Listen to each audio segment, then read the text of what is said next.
ግማሽ ኩንታል ሲሚንቶ ወድቆ ወገቤ ላይ ጉዳት አድርሷል።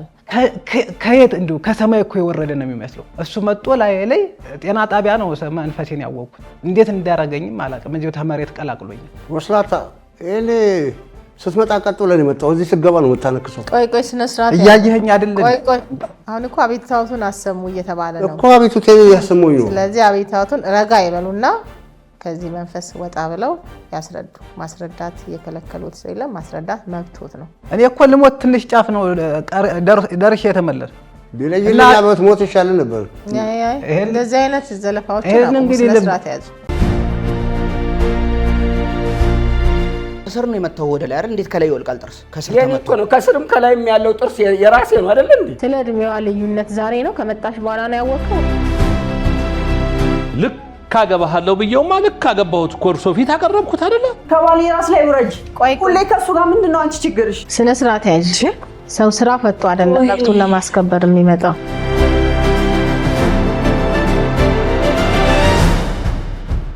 ሰላም ውድ የዳኛ ይታይ ቤተሰብ ተከታታዮች እንደምን ከረማችሁ? ይህ ሳምንታዊ ነው የዳኛ ይታይ ፕሮግራም ነው።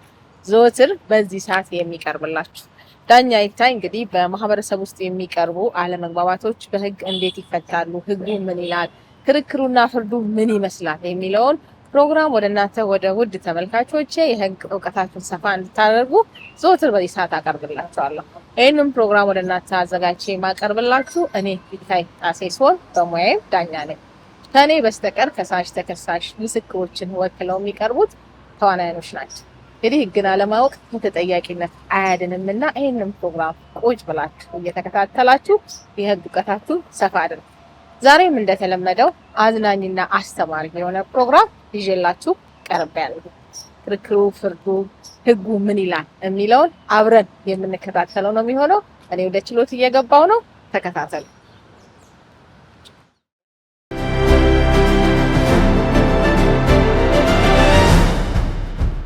እንደምን ዋላችሁ። ችሎቱ በዳኛ ይታይ የዕለቱን ስራ ጀምሯል። ከሳሽ አቶ ወጋየው ተኮል፣ ተከሳሽ አቶ ቴድሮስ መከታ ቀርባችኋል። ጥሩ። እንግዲህ ያው ተከሳሽ በሚሰሩበት ህንፃ ላይ ግማሽ ኩንታል ሲሚንቶ ወድቆ ወገቤ ላይ ጉዳት አድርሰዋል። የተለያዩ የህክምና ቦታዎች ታክሜ በህክምና ቦርድም መንቀሳቀስ አትችልም ተብያለሁ እና ስራ መስራት ማልችል ስለሆነ ጉዳት ካሳ ሊከፍሉኝ ይገባል የሚል ክስ ይዘህ ቀርበሃል። እስኪ ዘርዘር አድርገህ አስረዳኝ። እንደው ክቡር ዳኛ ደገፍ ልበል እንደው ይፈቀድልኝ? አዎ ይቻላል። መደገፍ ትችላለህ፣ መቀመጥም ትችላለህ። መቆም ማትችል ከሆነ የሚያምህ ከሆነ መቀመጥ ትችላለህ። መቀመጡ እንደው እንደዚህ ተደገፉም ደህና ነው። እሺ አስረዱ። ምንድነው የሆነ? እኔ እንግዲህ እሱ ወረቀቱ ላይ እንደገለጽኩት የበግ ነጋዴ ነኝ። እንደው አገር ያወቀኝ የበግ ነጋዴ ነኝ እና እዛኛ የምንሰራበት አካባቢ እነሱ ቦታውን ገዝተውት ህንፃ ማሰራት ጀምረዋል። እና አንድ ቀን እኔ አንድ ደንባኛ የመጣ ግዘኝ አልገዛም በዚህ ዋጋ እየተከራከርን እያለ እንዲሁ ከየት እንዲሁ ከሰማይ እኮ የወረደ ነው የሚመስለው። ይሄ አንድ ግማሽ ኩንታል ነው የሚባለው አሉ። እሱ መጥቶ ላይ እኔ ጤና ጣቢያ ነው መንፈሴን ያወቅኩት። እንዴት እንዳደረገኝም አላውቅም። እዚሁ ተመሬት ቀላቅሎኛል። እና እኔ ወረቀቱ ላይ እንዳሰፈርኩት በጣም ብዙ ወጪ አውጥቻለሁ። ብዙ ነው የተንገላታሁት። ያወጣሁትን ወጪ ከዚህ በኋላ ስለሚሆነው እንግዲህ የቤት አስተዳዳሪ ነኝ እኔ ብቻ ነኝ። ጉዳቱ ምንድነው? እዛ በግ ነጋዴ ነው። በሚነግዱበት ሰዓት ነው ከተከሳሽ እየሰሩ ካሉበት ህንፃ ላይ ግማሽ ኩንታል ሲሚንቶ ወድቆ ጉዳት ያደረሰብኝ ነው የሚሉት። ምን አይነት ጉዳት ነው የደረሰቦት? እንዴ ይሄ የጀርባ ይሄ ዋናው ጀርባዎት ላይ ነው የወደቀው? አዎ እንደዚህ ጎንበስ እንዳልሁ በጉን ይኸው እስኪ ይኸው እያልሁ እንደዚህ እያነሳሁለት ከሰማይ የወጣ ነው የሚመስለው አጣጣሉ። ከመሬት ስንተኛ ፎቅ ላይ ነው የወደቀበት? አራተኛ ላይ ነው። እና እኔ የልጅ አሳዳጊ ነኝ፣ የቤተሰብ መሪ ነኝ። እኔ ከዚህ በኋላ እንግዲህ 3 ሐኪም ነው 3 ዶክተር ነው ያረጋገጠው። ከዚህ በኋላ ያለህ ነገር ብዙም አስተማማኝ አይደለም ነው ያሉኝ። እንግዲህ እኔ መቀመጥ መነሳት ራሱ ከብዶኛል እኮ አሁን ተዚህ ታክሲ ላይ ወርጄ እዚህ ለመድረስ እንዴት ጥርሴን ነክሼ እዚህ እንደመጣሁ እና ክቡር ፍርድ ቤትን የምለው እኔ ያለሁበትን የቤተሰብ ኃላፊ መሆኔን የደረሰብኝ እንግዲህ ከዚህ በኋላ እኔ ምን እንደምሆን እንደው መድኃኔዓለም ካልታረቀኝ እኮ እንዲህ ተሰንክዬ ልኖር እኮ ነው ማለት ነው። እና እንደው አይታችሁ የሚሆነው ነው አድርጉ ለማለት ነው። ቤተሰብ መስርተዋል? አዎ እንዴ አንድ የ7 ዓመት ልጅ አለኝ እና ባለቤቴም ይሄን ያህል እንደው ሻይ ቡና ነው ተቀምጬ ተመዋል ብላ ሻይ ቡና ነው የምትል እኔ ነኝ እንግዲህ የቤተሰቡ አስተዳዳሪ ነበር። አሁን እየኖርሁ ያለ ያው ጓደኞቼ እዛ አብረው የሰሩ የነበሩት እንዴት አንተ በዚህ ሁኔታ ሆነ እንዴት እያሉ እነሱ ናቸው የሚያግዙ እና ገጠር ያሉ ቤተሰቦች ናቸው እያስተዳደሩኛል። አሁን ወስላታ እኔ ስትመጣ ቀጥ ብለን የመጣው እዚህ ስገባ ነው የምታነክሰው። ቆይ ስነ ስርዓት እያየኸኝ አይደል? ቆይ ጣልቃ ገብተው እድል ሳልሰጡት አያቋርጡ። ስነ ስርዓት ያዙ። እድል እሰጦታለሁ። በምሰጦት እድል ማስረዳት ይችላሉ። እኔ በጆሮህ አልሰማው። እኔን እያየኸኝ ነው እንደዚህ ተሰንክዬ በሶስት እግሬ እየሄድኩኝ እና እንግዲህ ክቡር ፍርድ ቤት እኔ በጣም ነው ስንት ወጪ እንዳወጡ አሁን እዛ ስንት ወጪ እንዳወጡ የትራንስፖርት የሐኪሞቹ ለሕክምና በጣም ብዙ ወጪ ነው ያወጡኝ እና እሱንም ተደማምሮ እኔ ከዚህ በኋላም ስለሚኖረኝ ግንዛቤ አድርጋችሁ በቃ አቤት ነው የምለው። በቃ አቤት ነው የምል። ስንት ዓመቶት ነው? 35 ዓመቴ ነው። እንደውም ጽፌያለሁ። የሐኪሞችም የፈረሙት አሁን ይሄ ዋና አከርካሪ የሚባለው ይሄ ከዚህ በኋላ ይሄን ያህል የማያስተማምን ያሉት 3 ሐኪም ነው የፈረመልኝ ከነስማቸው ሁሉ ነገር እሱ ወረቀቱ ላይ አለ። ያወጣሁት ወጪ ሁሉም። በቀን ስንት ነው ገቢው? ያው ገቢያማ ሲኖር እኮ ደህና ነው። እስከ 5 እንሸጣለን። ከ1 እስከ 5 እንደው ደህነኛ ገቢያ ሲኖር ከዛም ልካፈል ይችላል። ገቢያ ከሌለም ያው 1ም 2ም እንሸጣለን እና ታንድ በግ ደግሞ እስከ 500 ከዛም ከፍ ይላል። እንደዛ እናገኝ ነበር። እንደው ኧረ ጥሩ ኑሮ ነው የምኖረው የነበረ። ያው እንዲህ ተሰነከልሁ እንጂ ጥሩ። እንግዲህ ያው ከሳሽ ክሳቸውን ሲያቀርቡ አዳምጠዋል። እርስዎ በሚሰሩት ህንፃ ስር ሲሚንቶ ወድቆ የአካል ጉዳት ዘላቂ የአካል ጉዳት አድርሶብኛል፣ ስለዚህ የጉዳት ካሳ ሊከፈለኝ ይገባል የሚል ክስ ነው የቀረበው። ምን ይላሉ? ክቡር ፍርድ ቤት ጉድ እኮ ነው። በበሬ ላይ ሳልፈቅድለት ከስራ ላይ በወደቀ ሲሚንቶ ወድቆበት አሁን አሳክመኝ ማለት አግባብ ነው? ይሄ ለእኔ ይገባኛል? እርስዎ በሚሰሩት ህንፃ ስር ነበር እሱ? አዎ በራፌ ላይ ነው እንግዲህ ውጪ ላይ የሚሰራው እሱና መሰል ጓደኞቹን ከዚያ የተነሱ ጉዳት ይደርስባቸዋል። ለእኔም ፋንድያው የሽታ በሽታ ያመጣብኛል፣ ዞር በሉልኝ ሂዱልኝ ብዬ ተናግሬያለሁ፣ አስጠንቅቄያለሁ። ፋንድያ የለም የሚባለው ደግሞ የበግ ፍርድ ቤቱ ቦታው ተድሮም የበግ መሻጫ ነበረ። እሳቸው ቦታውን ገዝተውት ነው በቅርብ ጊዜ እንጂ በግ ይሸጥበት የነበረ ነው ቦታው የነበረ እና እኛ አይደለም የሄድን የኖረ ነው። እዛ ነው እንግዲህ ሁሉም በግ ነጋዴ እዛ ነው ቦታው የነበረ። እርስዎ ሲሰሩ እነሱ ከዚህ በፊት የበግ ቦታ ነው እያሉ ነው እና ያን የበግ ንግድ የሚከናወንበት ቦታ መሆኑን ያውቃሉና እንደዚህ አይነት ጉዳቶች እንዳይደርሱ እዛ አካባቢ ያሉት ሰዎች ዞር እንዲልሎት አላሳወቁም ነበር? ያሳውቃሉ። ይሄ እኮ ልማት ነው። እኔ እያለማሁ ነው ያለሁት። እዛ ቦታ ላይ ደግሞ ለልማት ተብሎ ተነስቶ ተብለዋል። እነሱ በጉልበት ነው የተጠቀሙበት ያለው ቦታውን እንጂ ያው ህንፃውን ሲሰሩ ለልማትም ይሁን ለሌላ አገልግሎት እየሰሩ ከሆነ የህንፃ ጉዳት እንዳይደርስ ሰዎች ላይም ሆነ ንብረት ላይ ጉዳት እንዳይደርስ የህንፃ መከለያ የሚባል ነገር አለ አይደል? በጥንቃቄ የሚሰራበት። እሱንስ ጥንቃቄ አላደረጉም ነበር? አዎ እሱን አላደረኩኝም። በእርግጥ ጉዳቱ ሲደርስ ነበሩ እርሶ? ያው ሲወርቅበት አጠገቡ ነበርኩኝ። እኔ ጤና ጣቢያ የወሰድኩትኝ 10 ሺህ ብርም ሰጥቼዋለሁ ለአንዳንድ ነገር ይሆናል ብዬ እና ከዚህ በላይ ምን ማድረግ ያለብኝ? 10 ጥፋተኛ አለኝም። 10 ሺህ ምን ይሰራልኛል? አሁን እንዴ 10 ብር ማለት እኮ ነው በዚህ ጊዜ። አንተ እኮ 10 ሺህ ብር የምታገኘው እኮ 20 መኪና 20 በግ ሽጠህ ነው። አላውቅም እንዴ? ቆይ ለኔ ወደዚህ በስነ ስርዓት በቃ ለኔ ነው ማስረዳት ያለባችሁ። ጎን ለጎን ለምን እሱ ጥልቅ ይላል? አሁን ተከሳሽ ነው እየተጠየቃለው። ብልግና ነው እኮ። እኔ ያስረዳሁት ነው በቃ። እኔ ታስጠንቅቁልኝ። ይቀጥሉ እርሶም ጣልቃ ይግቡ። እኔ እሱን አስቆመዋለሁ። ማስቆም ካለብኝ እኔ አስቆመዋለሁ። እርሶ አሁን ሀሳቦትን ይቀጥሉ። ሀሳቤን የተናገርኩ ነው። ቀጥሉ። ያለውን ነገር እየተከራከርኩ ነው። እኔ አግባብ ያለውን ነገር አድርጌለታለሁ።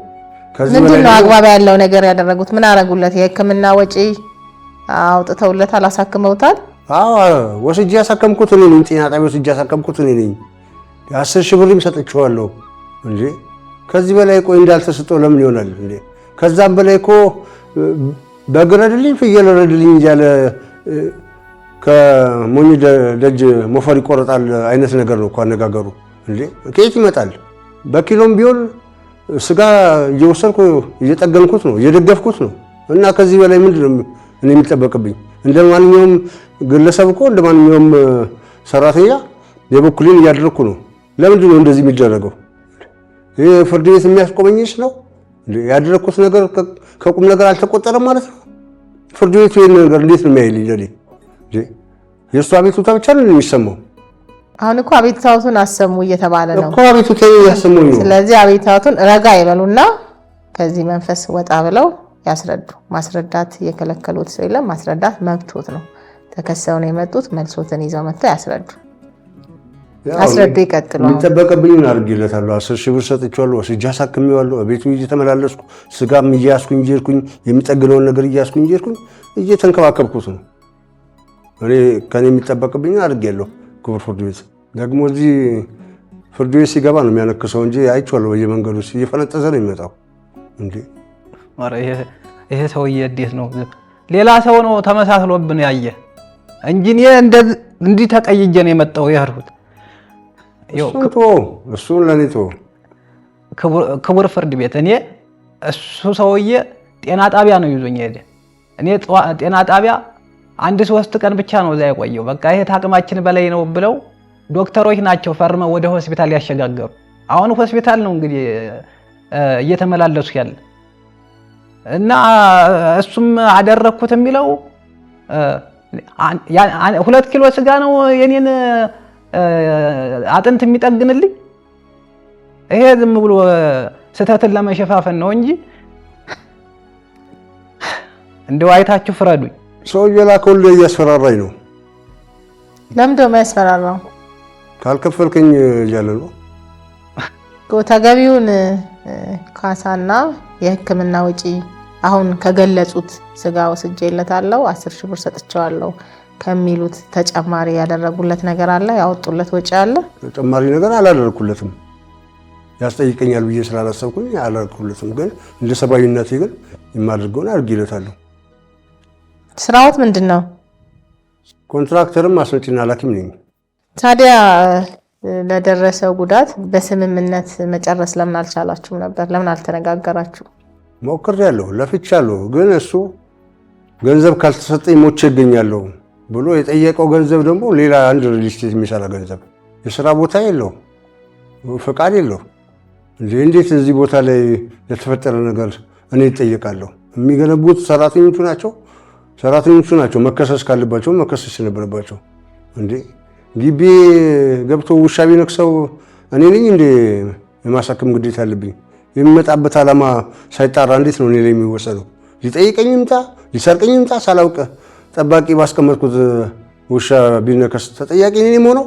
ይሄ አሁን ፍርድ ቤቱ ለኔ እንደዚህ የሚፈርደው እንዴ? እሱ ካደረሰብኝ ነገር እኮ የተናነሰ ነገር እኔ ላይም ከሱ የበለጠ ነው የደረሰብኝ። ምን ደረሰቡት? ገና በሚያድግ ልጁ ላይ ያስፈራራኛል እንዴ? ይሄ አግባብ ነው እንዴ? ይሄም ይያዝልኝ እንዴ? ክቡር ዳኛ እንደው አሁን ከውሻ ንክሻ ጋር ይሄንን ጉዳት የምታገናኘው ላልሞት ነው እንዴት?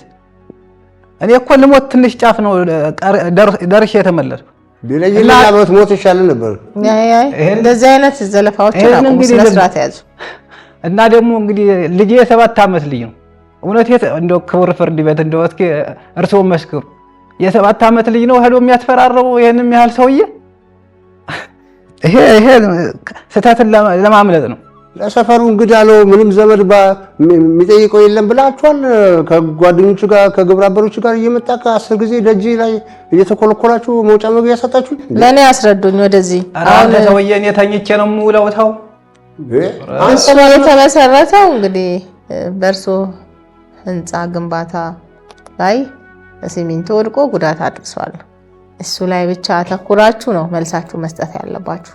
ሌላ አስፈላጊ ነገሮች አሉ የምትሉት እጎዳለሁኝ፣ ዛቻ፣ ማስፈራሪያዎች አሉ የምትሉ ከሆነ ደግሞ በህግ መጠየቅ ትችላላችሁ፣ መብታችሁ ነው። ግን አሁን በተከሰሱበት ጉዳይ ላይ ብቻ አተኩረው መልሶትን ይስጡ፣ መከራከሪያውን ያቅርቡ።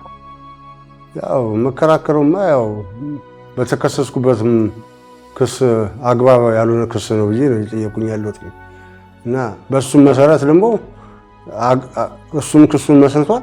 ግን እስከዛሬ ፍርድ ቤት እስከምቀርብ ቀን ድረስ ዛቻና መልእክት የመጣብኝ ነው። እሱ ባይመጣም በጓደኞቹ እንደተባለው እሺ፣ ቦታው የበግ ንግድ ቦታ የሚደረግበት ቦታ ነበር ከዚህ በፊት። እኔ ግን ቦታውን ገዝቼ ግንባታ እያደረኩበት ስለሆነ የተፈጠመው አደጋ ደርሶበታል አምናለሁ። ሆኗል እኮ ጤና ጣቢያ ወስጄ ያሳከምኩት እኔ ነኝ። ግን አግባብ የሆነውን ነገር መጠየቅና መቀበል እንጂ ከሳለሁ እንደዚህ አደርጋለሁ ምናምን ብሎ ዛቻ መላክ ምናምን እየደረሰብኝ ስለሆነ ፍርድ ቤት ይህን ጉዳይ እንዲያልኝ በአክብሮት እጠይቃለሁ። ስለዚህ ልጠየቅ አይገባም። ከፍያለሁ፣ የከፈልኩት የሰጠሁት 10 ሺህ ብርና የወሰድኩት ነገር በቂ ስለሆነ ልጠየቅ አይገባም የሚል ነው ሀሳቡ። አዎ እኔ እንደዛ ነው። ክቡር ዳኛ እንግዲህ ወረቀቱ ላይም እንዳመለከቱት የሕክምና ቦርዱ ከዚህ በኋላ በቃ ያንተ ነገር አብቅቷል ነው ያለኝ እና እንግዲህ ቤት ማስተዳደር እኔ ነበርሁ ብያለሁ። ከዚህ በኋላ እንግዲህ የኔ ነገር ሲያበቃ እንግዲህ ቤቴ ምን እንደሚሆን አስቡት። በቃ የሰው እጅ ነው እንግዲህ አይተን የምናድር። እስካሁንም ያለሁት እንግዲህ ተናግሬ ያለው ቅድም በጓደኞቼና በቤተሰቦቼ እርዳታ ነው። እሺ እነሱ እስካሁን ረዱኝ። ወደፊት ምንድነው ሆነ? እውነት በእነሱ ትከሻ ነው ታዝዬ የምኖረው? እና ክቡር ፍርድ ቤት እኔ ይሄንን ተግምት ውስጥ አስገብታችሁ በቃ ትክክለኛ ፍትህ ነው ማግኘት የምፈልገው።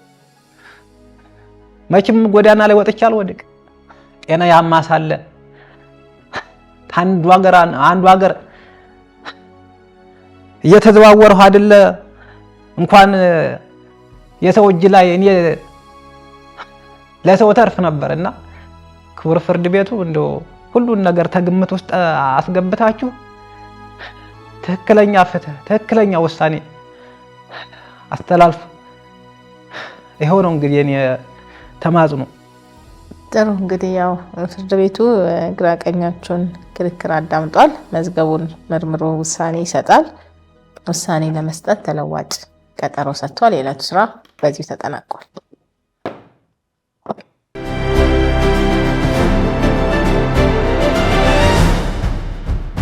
እንደምን ዋላችሁ። ችሎት በዳኛ ይታይ የዕለቱን ስራ ጀምሯል። ከሳሽ አቶ ወጋየሁ ተኮል፣ ተከሳሽ አቶ ቴድሮስ መከታ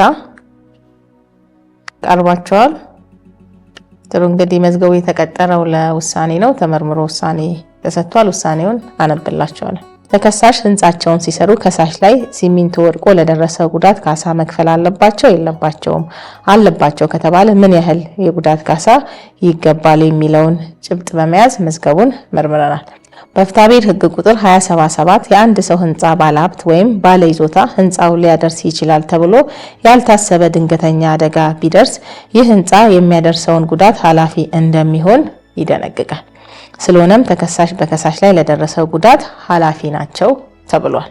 ኃላፊ ናቸው ከተባለ ተከሳሽ ለከሳሽ ምን ያህል የጉዳት ካሳ ሊከፍሉ ይገባል የሚለውን ሲታይ ከሳሽ ባቀረቡት ማስረጃ ሙሉ ጉዳት እንደደረሰባቸው መንቀሳቀስ ሁኔታን በድጋፍ እንደሆነ ከዚህ በኋላም ተንቀሳቅሰው ሰርተው ራሳቸውን ማስተዳደር እንደማይችሉ ያቀረቡት የሐኪሞች ቦርድ የሰጠውት የምስክር ወረቀት ያስረዳል። ከሳሽ ጉዳት ከደረሰባቸው በፊት የበግ ነጋዴ የነበሩ መሆኑን ገልጸዋል። የበግ ነጋዴ መሆናቸው በግራ ቀኙ አልተካደም። ስለሆነም ከሳሽ አሁን እድሜያቸው 35 ዓመት ሲሆን በአማካይ 30 ዓመት ወደፊት ይኖራሉ በሚል እድሜ ግምት ተወስዶ ተከሳሽ ለከሳሽ ብር 1,600,000 ብር ሊከፍሉ ይገባል በማለት ተወስኗል። ይግባኝ መብት ነው። ወጪና ኪሳራ ግራቀኛችሁ ተቻቻሉ። መዝገቡ ተዘግቷል። ወደ መዝገብ ቤት ይመለስ። የዕለቱ ስራ በዚህ ተጠናቋል።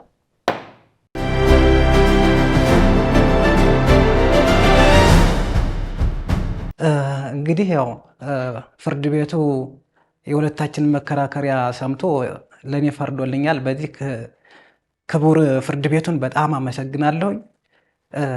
እንግዲህ ከዛሬው ውሎ ምንድነው የተረዳሁት? በመጀመሪያ ነገር እንደዚህ የተጀመሩ ህንፃና ስራዎች የሚከናወኑበት ቦታ ላይ እና በሰው ላይ ጉዳት ሊያደርሱ የሚችሉበት ቦታ ላይ ሰው ባይቀመጥ ይሄንን እመክራለሁ። እና ደግሞ እነዚህ የሚሰሩ ሰዎች ህንፃም ይሁን ሌላ ተመሳሳይ ስራ የሚሰሩ ሰዎች ጥንቃቄ ቢያደርጉ ለነሱም ሌላ ኪሳራ ባይሆን እና የሆነ ይሄ መከለያ ምናምን አድርገው ቢሰሩ ይሄንን እንግዲህ በሁለቱን አጽንኦት ሰጥቼ የምናገረው ነው እንጂ አሁን እኔ ምን ላድርግ? እኔ የዛ ቀን በእርግጥ እነሱም አስበውት አይደለም። እኔም በጌ እንድሸጥ እንደው አገኘው ብዬ እየተከራከርሁ ነበርና እነሱ ማስበውት አይደለም፣ እኔም አልጠበኩም ነበር። እንግዲህ ያ ነገር ሆነ እንጂማ በላቢ በጉልበቴ እኮ በላ ነው እኔ ደስታዬ ነበር። የተጀመረ ህንፃ ላይ ያለበት ላይ ሰዎች ከስር ባይቀመጡ፣ ምክንያቱም በሰው ላይም በንብረት ላይም ጉዳት ስለሚያደርስ ከሱ ራሳቸውን እንዲጠብቁ እና ሰዎችም ደግሞ የሚሰሩትን ስራ ሰው ላይም ንብረት ላይም ጉዳት እንዳያደርስ ከልለው ቢሰሩ ይሄንን እንግዲህ ለሁለቱ መክራለሁ እንጂ በተሰጠኝ ፍርድ ደስተኛ ነኝ። በጣም አመሰግናለሁ። ያው እንግዲህ ከዛሬው ችሎት የተማርኩት ትልቁ ነገር በምሰራበት አካባቢና በምሰራበት ህንፃ አካባቢ በግዴለሽነት አንዳንዴም ካለመጠንቀቅ የሚፈጠሩ አደጋዎች በንብረትም ላይ በሰውም ላይ የሚደርስ ነገር ብዙ ጊዜ ተጠያቂ አያደርገኝም ብዬ ነበር ሰራ የነበረው። ግን አሁን በደረሰው አደጋና በከሳሽ በኩል በደረሰበት ጉዳት ያው በእኔ ተፈርዶ ፍርዱን በእኔ ላይ ስለተወሰነ ይህም ነገር እንዳለ ለወደፊቱ ጥንቃቄ እንዳደርግ ትልቅ ትምህርት ወስጃለሁ እና ከዚህ በኋላም የበለጠ ትልቅ ጥንቃቄ አድርጌ በንብረትም ላይ በሰውም ላይ ምንም አይነት ጉዳት ላለማድረስ የግንባታ ቦታዎችን ሸፍኜ ከልዬ ጥንቃቄ በተሞላበት መንገድ እንድሰራ ትልቅ ትምህርት ወስጃለሁ እና ይህን እውቀት ሳይኖረኝ ለዚህ በመብቃቴ ያው የሰጠሁትም ገንዘብ በዚህ ይገላገላዋለሁ ብዬ የሰጠሁት ገንዘብ በቂ አለመሆኑ በህግ ደረጃ በቂ አለመሆኑ ተጠያቂ እንደሚያስደርግኝም አውቄያለሁ። ከዚህ ወዲያ ጥንቃቄ አደርጋለሁ ብዬ አስባለሁ። አመሰግናለሁ። ውድ ተመልካቾቻችን ችሎቱን እንደተመለከታችሁት ነው። ዛሬ ከዚህ ችሎት የምንማረው ትልቁ ቁም ነገር የሰው ልጅ አካልና ህይወት ከማንኛውም የግል ጥቅምም ሆነ የንግድ ትርፍም ሆነ የላቀ የህግ ከለላ ያለው መሆኑን ነው። በቸልተኝነት በሰው ህይወትና አካል ላይ የሚደርስ ጉዳት ቦታው የኔ ነው በሚል ባለቤትነት መብትም ሆነ ከሳሽ ህጋዊ ንግድ ፍቃድ የለውም በማለትና የመሳሰሉትን ምክንያቶች በመጥቀስ ብቻ ከህግ ተጠያቂነት አያድንም። ማንኛውም ሰው በንብረቱ ወይም በሚያከናውነው ስራ አማካኝነት በሌላ ሰው ላይና በንብረቱ ላይ አደጋ እንዳያደርስ በመጠንቀቅ የህግና የሞራል ግዴታ እንዳለብን አውቀን በጥንቃቄና በኃላፊነት ልንሰራ ይገባል የሚለው የዕለቱ መልእክቴ ነው። ውድ ተመልካቾች እንዲቀርብላችሁ የምትፈልጉት የህግ ጉዳይ ካለ እንደተለመደው በኮሜንት አሳውቁኝ። ሳምንት በሌላ ፕሮግራም እስከምንገናኝ መልካም ሳምንት።